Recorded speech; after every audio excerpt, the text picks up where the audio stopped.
अस्सलाम वालेकुम, क्या चाल है दोस्तों। उम्मीद है सब खैरियत से होंगे। तो मेरे साथ आज अंकल खड़े हुए हैं। ये 3 पासपोर्ट रिसीव हुए हैं जी, यूएसए की तरफ से हमें रिसीव हुए हैं।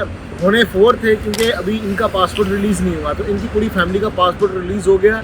तो हम इनकी अनबॉक्सिंग करते हैं और देखते हैं नेक्स्ट जब इनका पासपोर्ट रिसीव होगा अगेन वीडियो बनेगी। तो स्टेप बाय स्टेप हम इनकी अनबॉक्सिंग करते हैं और देखते हैं कितने साल का वीज़ा लगा और क्या डॉक्यूमेंट्स पे इन्होंने वीज़ा लिया। बिस्मिल्लाह करते हैं। ये जी पहला पासपोर्ट हमने रिसीव किया, इंडियन पासपोर्ट है ये। नहीं जी, ये एक पहला वीज़ा लग के आ गया। अब मैं सेकंड ओपन करता हूँ, सेकंड करके देखते हैं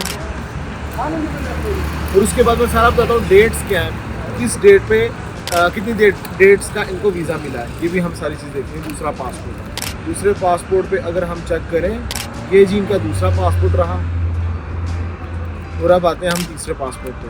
अच्छा भाई साहब, ये मैंने तमाम वीज़ाज़ इंस्टाग्राम पे अपलोड किए हैं, वहाँ पे जाके इसको वेरीफाई कर सकते हैं, चेक कर सकते हैं। ये लें जी, ये इसका भी वीज़ा लग गया होगा। और अब मैं इनकी डिटेल्स बताता हूँ दोस्तों। ये वीज़ा लग गया है 24 जनवरी 2024 से लेके 22 जनवरी 2034 तक। 10 साल का मल्टीपल एंट्री इनको वीज़ा मिला है। आपको पता है इंडियन पासपोर्ट हो तो 10 ईयर्स मल्टीपल एंट्री वीज़ा मिलता है, पाकिस्तानी पासपोर्ट हो तो 5 ईयर मल्टीपल एंट्री वीज़ा मिलता है, बांग्लादेशी पासपोर्ट हो 5 ईयर मल्टीपल एंट्री। फैमिली का हमने करवाया था और फैमिली का B1 B2 कैटेगरी के अंदर हमने इनका प्रोसेस करवाया था। और B1 B2 कैटेगरी के अंदर जब आप जाते हो, आपसे बेसिक किस्म के क्वेश्चंस पूछे जाते हैं कि आपने कौन सी प्लेसेस विजिट करनी है, क्यों जाना है, कितने दिन रहना है, यहाँ पे क्या करते हो, अमेरिका जाके क्या करोगे।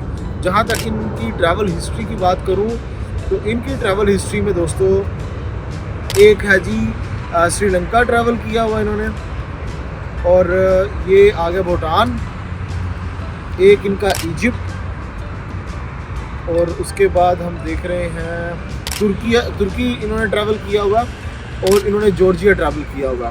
यानी कि बेसिक किस्म की ट्रैवल हिस्ट्री थी। मोस्टली एशियन कंट्रीज थे। एक इनका तुर्की था, श्रीलंका, जॉर्जिया और भूटान, ये ट्रैवल है इनका। इस पे इन्होंने अमेरिका का वीज़ा हासिल किया। देखिए, मैं हमेशा बात करता हूँ, अमेरिका के लिए किसी किस्म के कोई डॉक्यूमेंट्स रिक्वायर्ड नहीं होते हैं। अगर आपकी बैंक स्टेटमेंट नहीं है, एनओसी नहीं है, without bank statement, without NOC आप एम्बेसी में अपेयर होकर वीज़ा ले सकते हो। कोई लंबे छोटे डॉक्यूमेंट्स नहीं चाहिए होते, क्योंकि उन्होंने इंटरव्यू लेना होता है आपसे 2 से 4 मिनट का, जिसमें उन्होंने आपको डिसाइड करना वीज़ा देना है या नहीं देना। वीज़ा देना, आपका पासपोर्ट रख लेंगे और आपको विद इन 2-3 डेज़ आपका पासपोर्ट रिलीज़ कर दिया रहता है, स्टिकर लगा के वीज़ा। और आपको पता है यूएस वीज़ा के ऊपर आपको बहुत सारे कंट्रीज़ ऑन अराइवल होते हैं, किसी किस्म की वीज़ा की ज़रूरत नहीं पड़ती है। कुछ इनमें यूरोपियन कंट्रीज़ है, कुछ साउथ अमेरिकन कंट्रीज़ आ जाते हैं, एशियन कंट्रीज़ हैं। इस तरीके से बहुत फैसिलिटी मिल जाती है। तुर्की वगैरह आपको फ्री में मिल जाता है, यानी कि ई वीज़ा आ जाता है इसके ऊपर। और यूएस वीज़ा अगर आपके पासपोर्ट पे हो, उसके बाद आप दुनिया कोई भी बड़ा वीज़ा आसानी से हासिल कर सकते हो। और इसकी मैं एक चीज़ क्लियर करता चलूँ, यहाँ पे बहुत सारे लोग कहते हैं कि 5 साल या 10 साल का वीज़ा मिला, ट्रैवल कब करना है। तो भाई अगर तो आप फ्री हैं तो जो आपने प्लान दिया हुआ था उसी प्लान पे चले जाएं। अगर प्लान आगे पीछे हो गया आपका, तो 5-10 साल का वीज़ा होता है तो आप कभी भी ट्रैवल कर सकते हो। ज़रूरी नहीं होता कि आपने ऑन द स्पॉट उसी वक्त जाना। कुछ मैंने ऐसे भी मेरे दोस्त देखे हैं जो 3-3 साल 4-4 साल बाद उन्होंने जाके ट्रैवल किए हैं, 1-2 साल बाद जाके ट्रैवल किए हैं, ऑन द स्पॉट पर नहीं गए हैं।